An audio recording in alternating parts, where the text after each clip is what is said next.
Bueno, seguimos ahora con las estructuras canónicas y los tipos de líneas narrativas.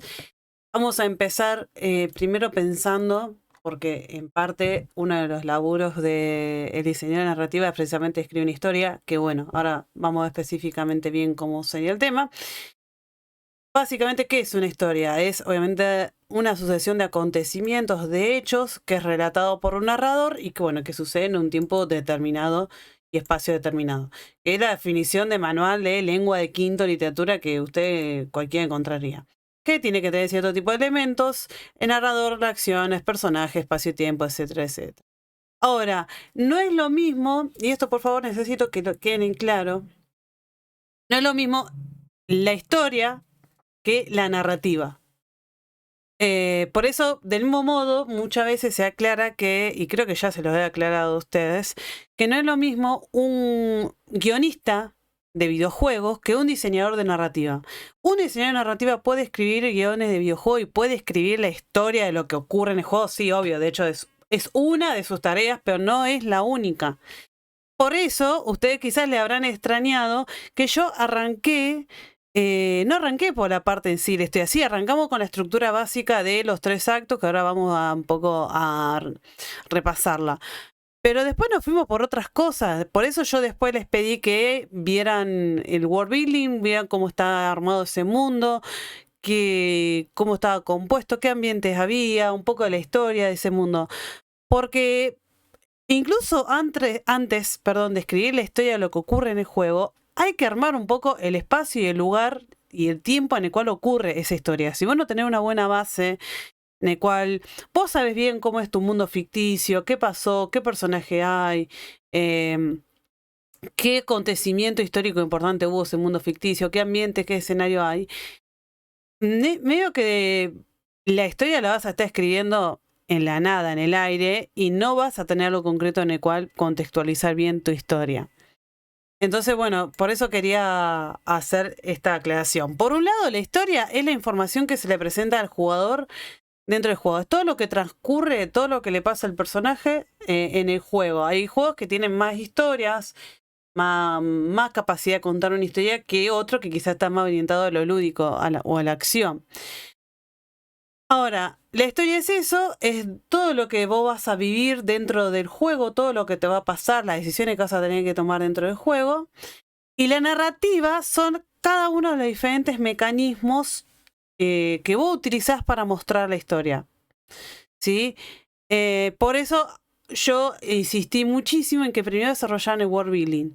Que eso a ustedes después le va a permitir desarrollar lo que sea el storytelling ambiental, el environmental storytelling o la narrativa ambiental, dependiendo de la traducción o no, etc. Porque muchas veces se apela a que se usa una gran variedad de recursos narrativos, como por ejemplo que vaya más allá de la vieja confiable de te pongo cinemática, te pongo textito introductorio, te pongo documento con texto. No. Hay una regla que tenemos muy común entre la narrative designer, que es muy más fácil de decirlo que hacerlo, pero bueno, que es mostrar, no cuentes. Mostrame lo que está pasando. ¿Sí? Yo siempre pongo el ejemplo, a lo mejor soy muy reiterativa, siempre que doy clase de esto lo pongo, que es, por ejemplo, no sé, los que jugaron Dishonored. Transcurre en medio de una plaga y el espacio del juego de la ciudad de Dunwall, que es donde transcurre el juego, el 1 por lo menos, vos fíjate que está todo seteado para contar el contexto en el cual está sucediendo esa pandemia, que es, está todo sucio, descuidado, porque hay una conmoción, una crisis tal que afecta incluso al funcionamiento normal de esa ciudad, cadáveres tirados, el tema de las ratas, que incluso afecta a la jugabilidad, un elemento importante. Toda la cuestión de mugre, de suciedad, los parlantes, los altavoces que vos vas caminando y te dice la situación de lo que está pasando. Entonces, todo eso son recursos narrativos que nos ayudan a mostrar qué está pasando en el juego, qué debería pasar o qué debería hacer el jugador, ¿sí? Y todo eso forma parte de la narrativa, ¿sí? Así como nosotros, por ejemplo, vamos a escribir un guión para contar todo lo que va a pasar, también también vamos a estar encargados de escribir en la parte de narrativa, de escribir de qué manera se muestra todo lo que está pasando a través de ejemplos, como a través de ejemplos o a través de elementos, lo que se dice los recursos narrativos, que son por ejemplo, los elementos que mencioné recién. Entonces, una historia sería, por ejemplo, sería todos aquellos sucesos encadenados, una sucesión de sucesos que transcurren uno tras del otro. Pero también está la historia de fondo, el background, dicho mal y pronto, que es lo que conduce a los acontecimientos del juego. Es la situación inicial, todo lo que pasó antes para que llegue a la situación inicial en la cual arranca el juego. Por ejemplo, si volvemos al caso de Dishonored, sería antes de que arranca, que llega Corvo, qué sé yo, que muere la emperatriz Arasa. Antes de todo eso pasó que hubo una plaga, que había negociaciones con otras ciudades, otros reinos, etcétera, piripi, que se desarrolló, no sé, el uso del aceite de ballena como principal fuente de energía, etcétera, etcétera. Y de hecho, lo que ustedes escribieron en el world building, que era lo que venía pasando antes de que arranque el juego ustedes, esto sería la historia de fondo y está importante que lo haga, que esté presente. Capaz que no lo van a mostrar en el juego, pero no importa, pero a ustedes les permite bien como contexto, como una base en la cual empezar a escribir la historia, y también les va a dar pistas sobre cómo elaborar y diseñar junto con la parte de arte y de game design, level design, diseñar cada uno del espacio de juego, o cómo la característica de los personajes, por qué se comportan de esta manera, ¿sí? Entre otras cuestiones. El arco sería que hay obviamente un chiste de los memes que es el arco del desarrollo del personaje, pero el arco sería toda la curva, el modo en el cual va escalando la acción de que se origina la historia hasta que llega hasta el final.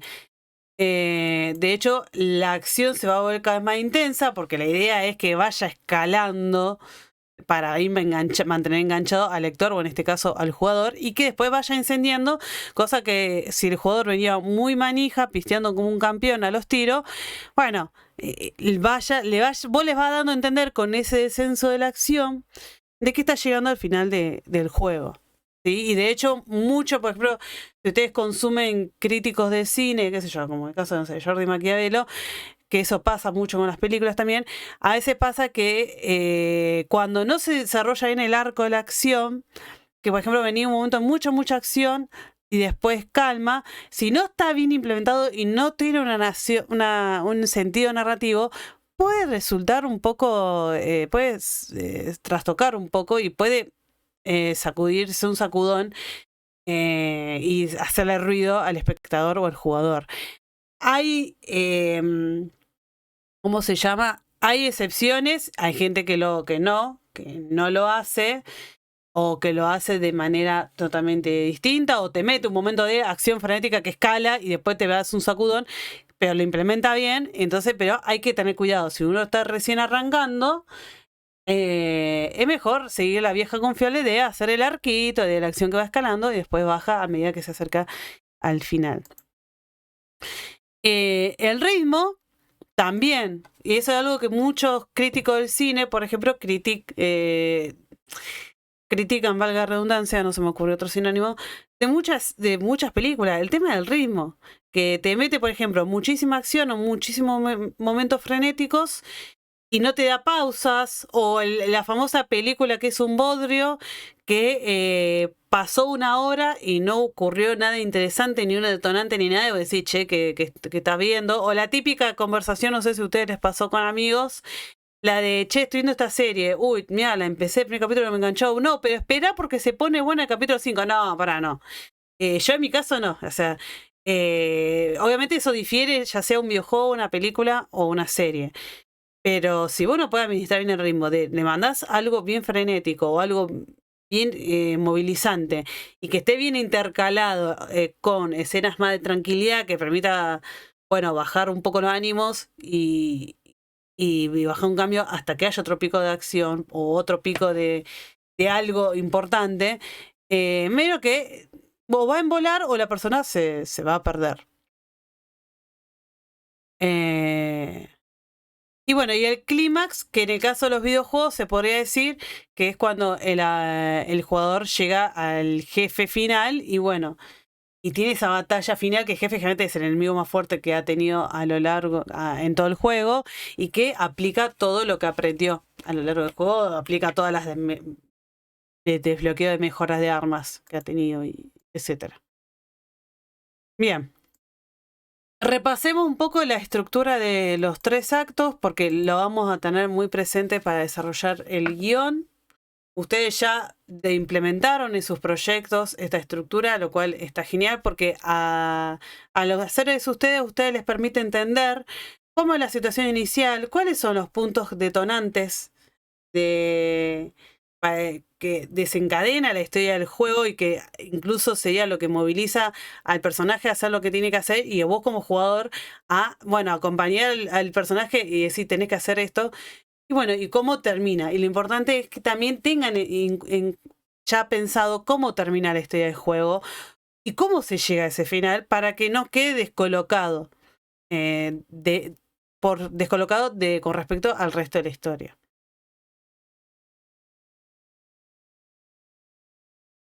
Recuerden que, y esto se aplica también en la escritura de guión, tenemos un primer acto que es el planteamiento que te muestra el estado de equilibrio, situación inicial en el cual se encuentra el mundo ficticio. Un primer plot point que es como un disparador de la acción que motiva al personaje principal a hacer lo que tiene que hacer, que le da un objetivo. Vos como jugador también te va a dar un objetivo de lo que tenés que hacer. Pensemos el caso, perdón, estoy remanija con Fallout, me van a escuchar hablar mucho de eso. Pero estoy con Fallout New Vegas. Un detonante ahí sería que, bueno, que vos te intentaron matar y te robaron una ficha de platino que vos tenías que entregar. Bueno, entonces sería, ese detonante te da el objetivo, buscar a quien te quiso matar y te robó la ficha de platino, por ejemplo. En el acto 2 sería la confrontación. Este protagonista que fue interrumpido de su estado de normalidad por este plot point, confronta el problema y ve de qué manera lo va a resolver. Puede haber un segundo plot point, por ejemplo, en caso de videojuego puede ser un falso boss o un final falso que decís, bueno, ya está, llegué. No, bueno, pero en realidad pasó esto otro, hubo un giro, por ejemplo. Perdón si hago spoiler, salten unos minutos si no jugaron Dishonored. Cuando vos lográs acabar con todo lo que conspiraron con vos, vos decís, bueno, acá llega el final. Un segundo plot point sería que descubrís que aquellos que estuvieron conspirando con vos en realidad eran unos traidores y te estaban usando y te mandan al prisionero. Entonces el arco 3 sería para llegar al clímax que vos tenés que salir de esa prisión. Bueno, el acto 3 es cuando se resuelve todo el tema, la cuestión todas las complicaciones, los problemas que se habían desatado en el arco 1 y se vuelve a ese estado de normalidad con las modificaciones propias por las cuales pasó la historia.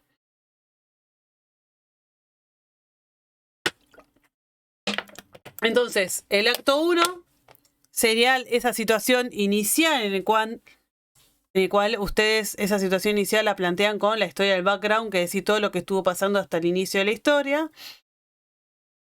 Y el detonante, lo que motiva a darle el objetivo al personaje y a vos como el jugador. El acto 2 va desde ese plot point del final 1 hasta el plot point del acto del final 2, que es cuando vos confrontas ese problema y buscas la manera que lo resolves. Y el acto 3 es del plot point final, de ese giro final que hay al final del acto 2, y todo cómo se resuelve y se actan los cabos y se llega al final, a la resolución del problema.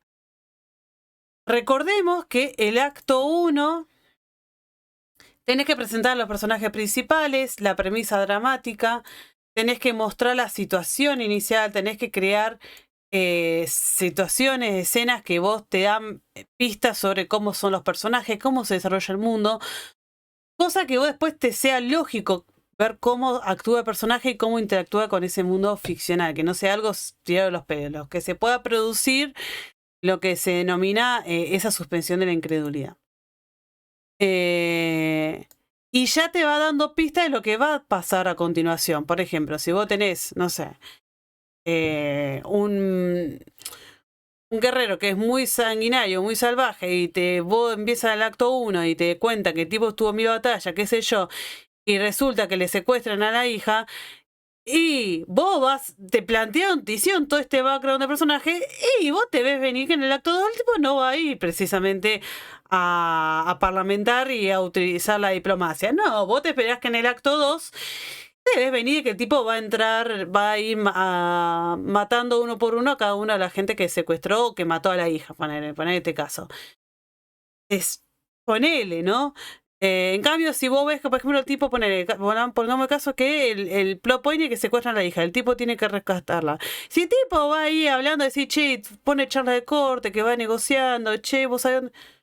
Puede decir, ¿dónde está el tipo que me dijeron que va y pasa de huello a medio mundo? Ponemos una batalla. A eso voy, la importancia que tiene el acto 1, porque sienta las bases de toda la historia y es lo que va a hacer que se sostenga el resto de la historia. Y casi al final aparece este plot point, que es el incidente que engancha la acción, que el jugador te dice, bueno, es lo que hace que el jugador tenga ganas de seguir tu juego, o si es una película, que tenga ganas de seguir la historia. Y qué es lo que hace avanzar la historia y es lo que hace movilizarse al personaje principal. El acto 2 es en el cual el protagonista hace frente a obstáculos, conflictos, en el cual va a tener que ir superando para cumplir sus objetivos. Y que es lo que se dice el drama, sería todos los conflictos por los cuales tiene que atravesar para poder llegar a cumplir lo que se propone. Y es la unidad más larga de tanto del 1, porque el 1 lo importante es que sea corto, preciso, que sea completo, que tenga todo el instrumento que dije, pero que sea corto y preciso, porque ya enseguida tiene que venir el... ¿cómo se llama? Enseguida tiene que venir ese detonante, ese plot point que haya que dispare la historia, porque si se alarga mucho, veo que el jugador se va un poquito a aburrir, pero bueno. Y en el acto 3 se resuelve la historia, por ejemplo, en este caso, si el guerrero logró rescatar la hija o no.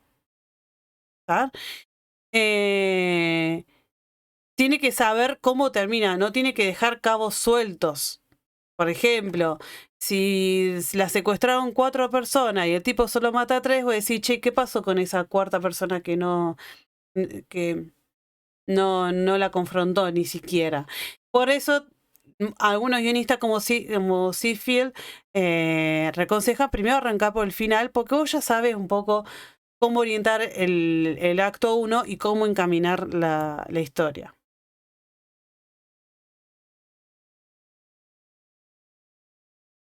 Pero bueno, hay una estructura canónica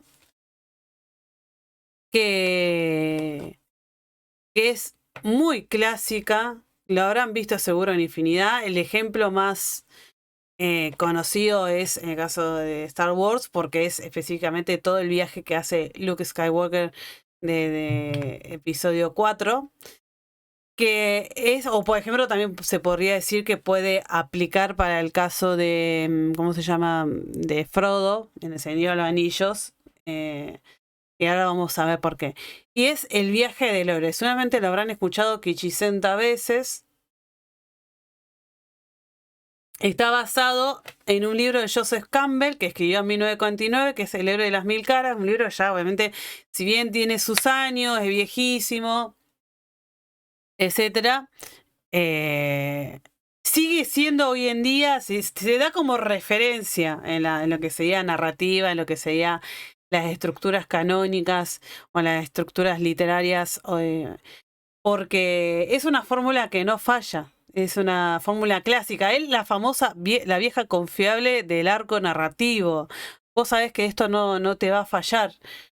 Obviamente no es que se tenga que aplicar a rajatabla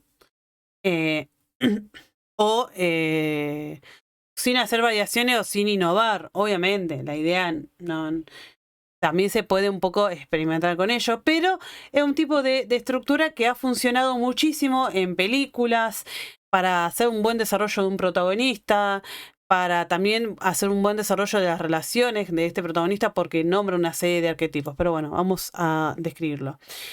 También se conoce como monomito porque es la estructura mitológica universal del viaje del héroe. Ustedes van a encontrar en la mitología casos de clásico de personas que han tenido de personas que han hecho un viaje literal o metafórico. Por ejemplo, el caso el que más se me ocurre es el de Ulises, la Odisea, que sale de Ítaca y que va y pasa por cada una de las experiencias, que se encuentra con las sirenas, que va, llega a una isla, que le pasa esto, y vuelve a Ítaca 20 años después, todo cambiado, etcétera.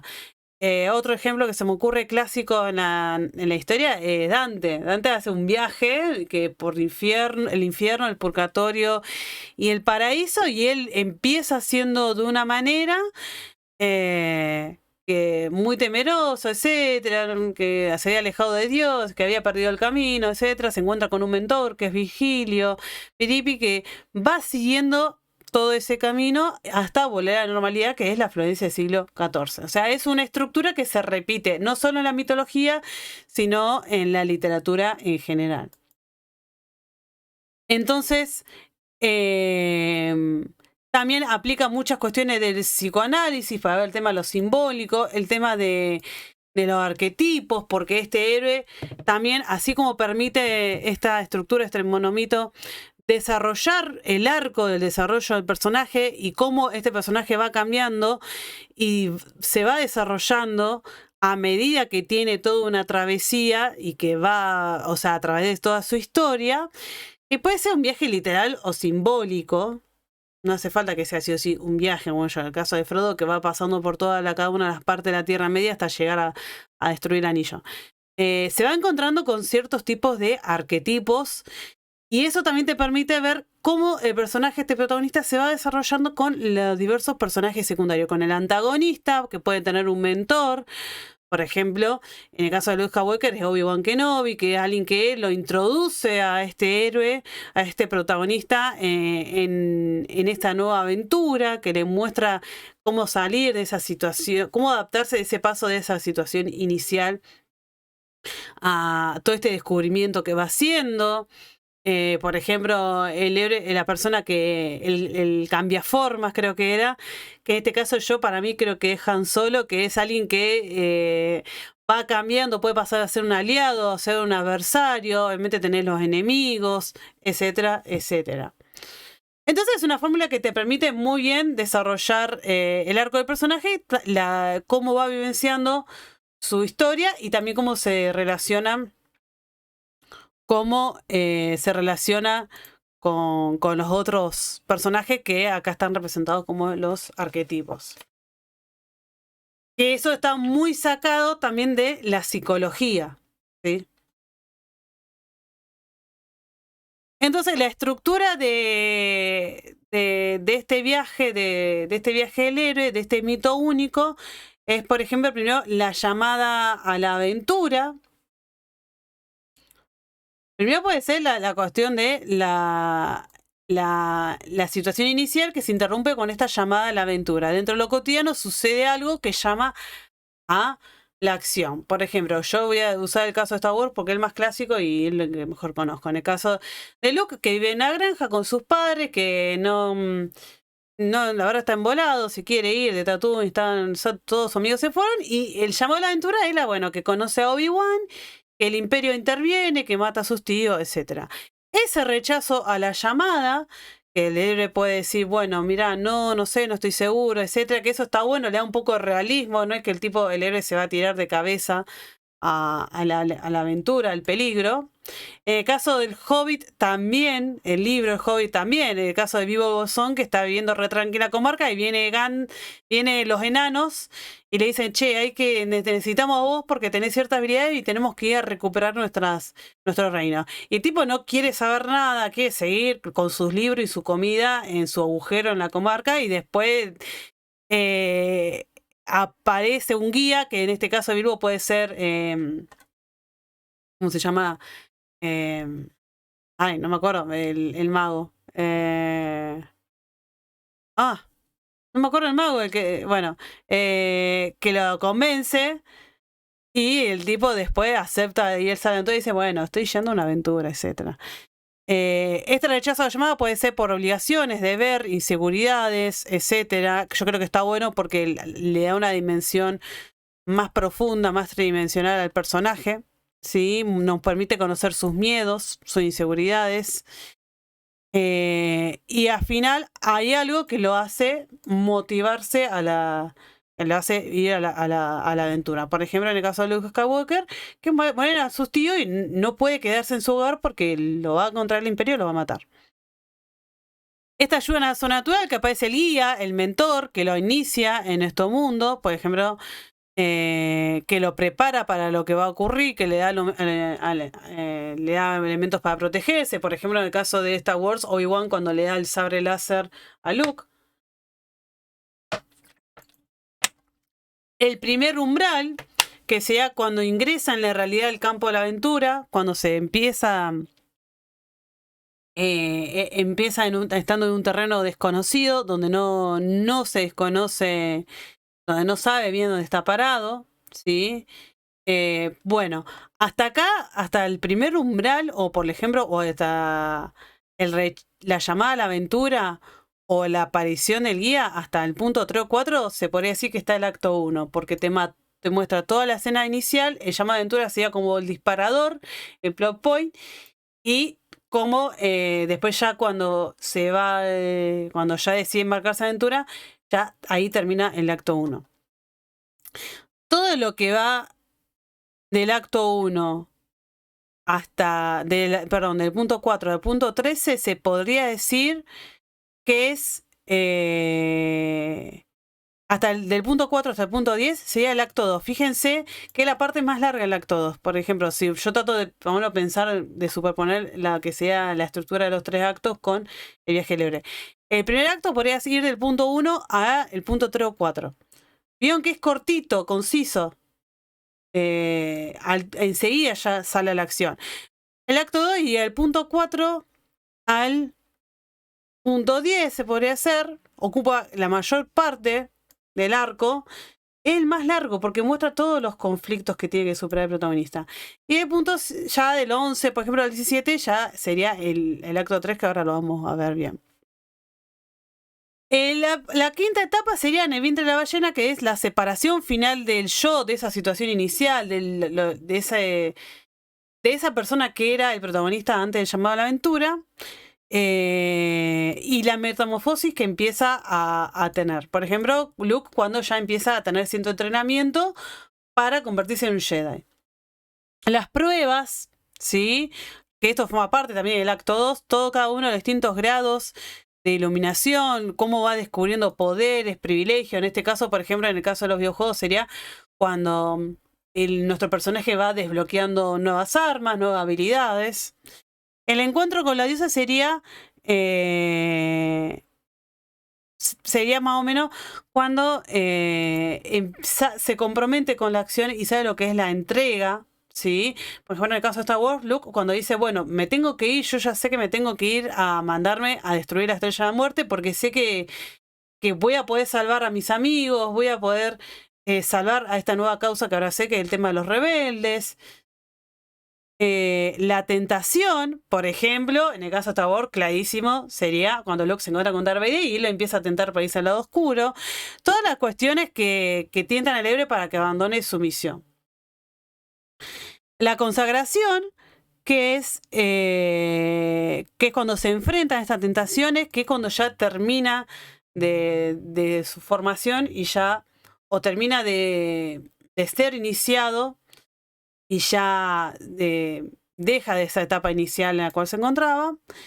La apoteosis o transformación definitiva que eleva el héroe a un plano superior, a una paréntesis de calma, de plenitud, que ya empieza a preparar el clima.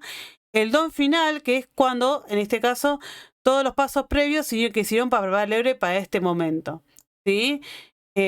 Por ejemplo, en el caso de un videojuego sería todas las cuestiones cuando vos reunís todos los recursos o ya los preliminares antes de la batalla final con el jefe.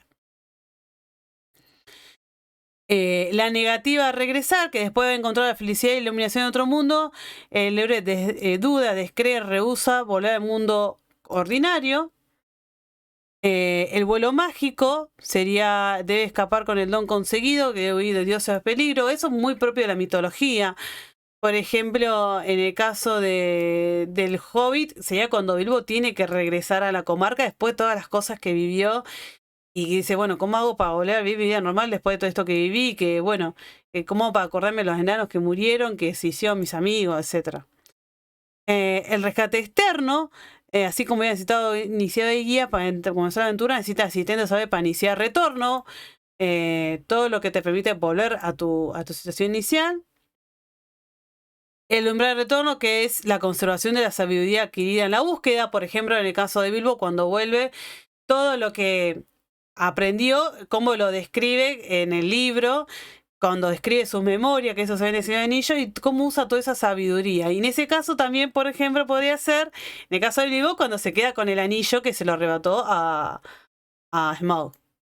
Smaug no, a Sméagol, perdón.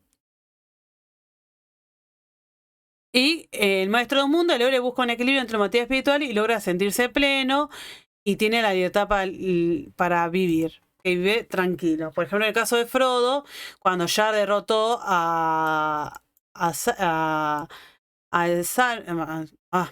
hoy se me está mezclando el nombre, perdón. Al Señor Oscuro, no me acuerdo el nombre, que cuando ya destruyó el anillo y puede vivir, reencontrarse con su amigo y vivir tranquilo en la comarca. Fíjense que esto no es que sí o sí se tienen que dar toda cada una de las etapas. Hay una estructura básica. El héroe tiene una situación inicial, un llamado a la aventura, se lo llama, tiene un mentor, tiene que enfrentar diversos retos, va acumulando ciertos conocimientos, tiene una especie de batalla final donde aplica todo lo que conoció, que eso es lo que pasa mucho en los videojuegos, y tiene un retorno a su vida normal o a su situación normal con todo ese ya conocimiento adquirido. Pero bueno, vamos a cerrar también con los tipos de narrativas que se pueden aplicar, por ejemplo, sobre todo las tres primeras, a través de a un videojuego.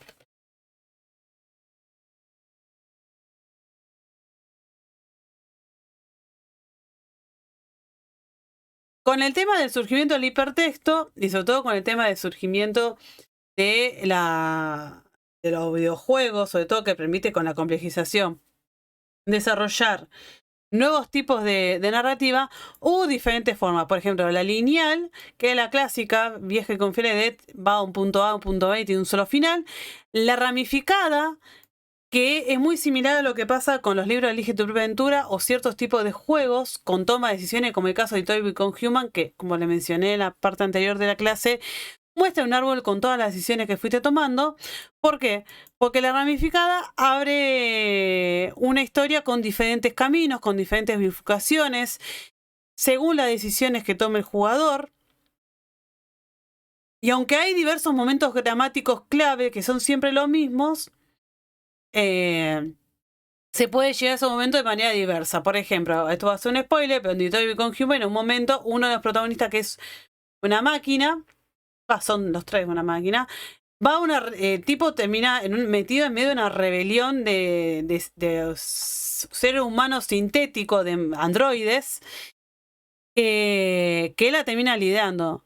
Y la idea, el modo de llegar a ese elemento clave, que es clave porque va a pasar sí o sí en el juego, es a través de diversas maneras. O que sucedan diversas cosas en el camino. Un tipo de narrativa ramificada inicia en un lugar particular o en una variedad de lugares y permite progresar en dimensiones diferentes. Un caso que a mí se me ocurre que lo narra perfectamente, el caso de Dragon Age Origins. En Dragon Age Origins es genial porque según la clase y la raza que vos elegís para tu personaje, va a tener un origen distinto. Va a llegar diferente, va a llegar a momentos claves iguales. No sé. que tiene que vencer al dragón gigante, el enemigo principal, que no me acuerdo el nombre, el archidemonio, creo que era, que tiene que enfrentar ciertas cuestiones, que el rey de Ferelden es asesinado, etcétera, etcétera. Pero, por ejemplo, si vos elegís que tu personaje es un mago, inicia las Torres de los Magos. Si es un elfo, no es lo mismo que sea un elfo de la ciudad, porque va a empezar en una elfería, que es uno de los guetos de los elfos en la ciudad humana. Si elegís que sea un elfo salvaje de villano, va a empezar un campamento de elfos salvajes. Y el modo que va a iniciar es distinto, su trasfondo va a ser distinto, y el modo en el cual va a ser reclutado por Duncan, que se puede decir que este llamado a la aventura, como en el sentido del viaje libre, se va a producir de maneras distintas, por cosas distintas que te pasa a tu personaje. Y va a progresar en muchas ediciones diferentes. De hecho, eso pasa mucho en los RPG. Dependiendo de qué decisión tomes o cómo interactúes con los jugadores, va a terminar de una manera distinta. Las instancias, que es también muy común en MMO, un juego multijugador masivo, online, que vos tenés diferentes instancias, diferentes historias que vos vas jugando, dependiendo de las misiones que vayas cumpliendo para cada personaje. Emergente, que es la que surge la mecánica en juego. Es la historia que va a desarrollar el jugador en base a la interacción que tiene con el juego, que se crean por la experiencia del jugador. O el contenido creado del jugador. Por ejemplo, un caso muy específico, los Sims. Vos a través de formar tu propia sim, le das una familia, le pones la casita con el perrito, qué sé yo, vos le creas una narrativa a ese personaje que va a ser totalmente subjetiva según lo que vos decidas. La Thematic Setup, que es escena de apertura que pinta una imagen para el jugador al comienzo del juego, pero no integra más componentes de historia una vez que el juego haya terminado. Que son juegos que generalmente no tienen tanta narrativa, no tienen tanta historia. Te muestra la situación inicial, el juego se desarrolla de cierta manera y termina. El siguiente elemento narrativo que vas a tener va a ser al final del juego. Y la historia algorítmica, que eso lo habíamos visto antes, que es la historia que se construye mediante IA informática y responden a las entradas del jugador para dirigir la historia. Así que bueno, esto sería hasta ahora la estructura canónica de los tipos de narrativa, y después yo le voy a explicar cómo seguimos para la clase que viene.